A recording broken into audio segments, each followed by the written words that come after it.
भगवान नारायण का ऐसा नियम था, मेरे प्रभु 1000 कमल से रोजाना भगवान की पूजा करते थे, रोज चढ़ाते थे। ओम नमः शिवाय पूज्यामी एक चढ़ा दिया, ओम नमः शिवाय फिर दूसरा चढ़ा दिया। वर्ण है इसमें पंकजे स्वधातेषु सहस्रेषु भविवचा। 1000 कमल के फूल से भगवान नारायण इनकी रोज पूजा करते थे। सुनो तो न्यूनम एकम तदा विष्णु विकलम शिव पूजने, तो भोलेनाथ ने एक फूल ही चुरा लिया उसमें से। सोचा कि थोड़ी भगत की पहचान तो कर लो, थोड़ी परीक्षा ले लो, नियम खंडित होगा तो खुश होगा कि रोएगा। सो भगवान का एक फूल चढ़ाते चढ़ाते वो तो कम पड़ गया। तो इसमें लिखा है कि विष्णुर विकलः, भगवान परेशान हो गए। संकल्प टूट रहा था, क्योंकि संकल्प टूटना नहीं चाहिए।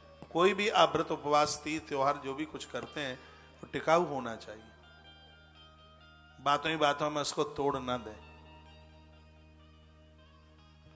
तो भगवान नारायण बड़े परेशान हो रहे थे, सोच रहे थे अब क्या करें। तो हृदय विचारितम तेना कुतो वही कमलम गतम, सोच रहे थे कि मैं रोज की तरह पूरे 1000 कमल लेके आया, लेकिन ये चला कहाँ गया।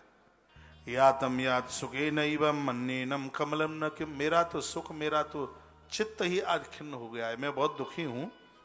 भगवान मन में ऐसा विचार कर रहे थे। तो मेरे प्रभु ने सोचा मेरी आंखों की बनावट भी कमल की ही तरह। एक दिन लक्ष्मी ने मुझसे कहा कि प्रभु सरकार तुम्हारी आंखें तो बिल्कुल कमल की तरह है। तो अपने संकल्प को पूरा करने के लिए क्यों नहीं मैं एक आंख निकालकर महादेव के ऊपर चढ़ा दूं, तो मेरा संकल्प तो पूरा हो जाएगा। तो उसी समय भगवान ने कृपाण उठाई और अपनी आंख निकालने के लिए ज्यों ही वो अंदर प्रहार करने को तैयार हुए, इतने में पिंडी फाड़ करके महादेव प्रकट हो गए और भगवान के हाथ से वो कृपाण खींच ली भोलेनाथ ने। लिखा है ज्ञातपेत नेत्रम दत्त सर्वसत्तावलंबनात्, वो देर नहीं की थी, वो आंख फोड़ने को तैयार, वो आंख निकालने को बिल्कुल तैयार हो गए।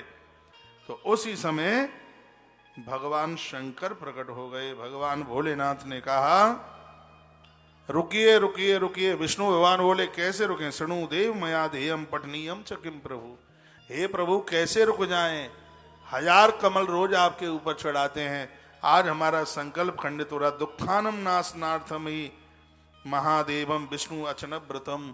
भैया वो मैं बड़ा दुखी हूं। वो बोले भगवान विष्णु प्रार्थना करने लगे। तब भगवान भोलेनाथ ने कहा प्रभु मैं तो तुम्हारी परीक्षा ले रहा था, फूल कहीं नहीं चला गया, मेरे खीसला में ही रखा है, मेरे ही पास में रखा है, आप चिंता न कीजिएगा।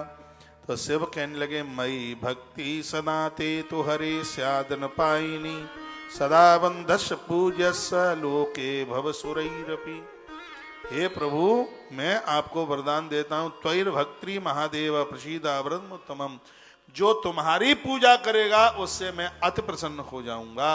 ये भगवान शंकर बोले। शंकर के जितने पुजारी हैं वो सब नारायण की पूजा किया करें, और नारायण के जितने पुजारी हैं वो सब महादेव के ऊपर लुटिया चढ़ाओ। इतनी सीधी सी भक्ति है भोलेनाथ की, इतनी सीधी जा में नहीं टकऊ लगे बिल्कुल। हर हर महादेव, एक लुटिया पानी लुढ़का दो।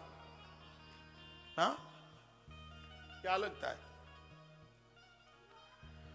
विष्णु के लिए तो थाल सजाना पड़ेगा, 56 भोग घर से लेकर के जाओगे, सब भोग भाग। इसमें तो क्या लोटा भी शंकर के मंदिर में मिल जाए और टोटी नल की भी वही मिल जाए, सब कुछ वही मिल जाता है, वही मिल जाता है। कभी कभी ऐसा भी कर लिया करो, घर से लोटा लेके जाओ, घर से जल और उसमें थोड़ा गंगा जल डालो और उसमें बेल का पत्ता डाल लो और थोड़ा काला तिल डाल लो उसमें, और फिर महादेव के ऊपर जाकर के चढ़ाओ, आनंद हो जाएगा, कमाल हो जाएगा। बहुत सीधा देवता है। और उस समय कह दिया भगवान मैं तुम्हें 2 नाम दे रहा हूं आज से। शंकर जी बोले एक तो तुमने आंख निकालने को तैयार हो गए मेरे ऊपर चढ़ाने के लिए, लोग तुमको कमल नयन के नाम से जानेंगे, आज से तुम्हारा नाम कमल नयन होगा। दूसरा नाम और लिख दिया विश्वम्बरेत ते नाम सर्व पाप हरम परम। आपका दूसरा नाम होगा विश्वम्बर। तुम्हारा नाम जो लेंगे उनके घर में अन्न की कमी नहीं आएगी, रोटियों की कमी नहीं आएगी। विश्वम्बर, सीधी भाषा में आए तो लोग विशंबर कह देते हैं। लोगों के नाम सुने आपने, विशंबर लाल, पूरा नाम तो विश्वम्बर है। शंकर जी ने ये नाम दिया था भगवान को। दो नाम दिए थे, एक कमल नयन और दूसरा विश्वम्बर। यह आपका यह नाम आज से होगा भगवान। भगवान विष्णु भी शिव जी के कहने पर अति प्रसन्न हो गए।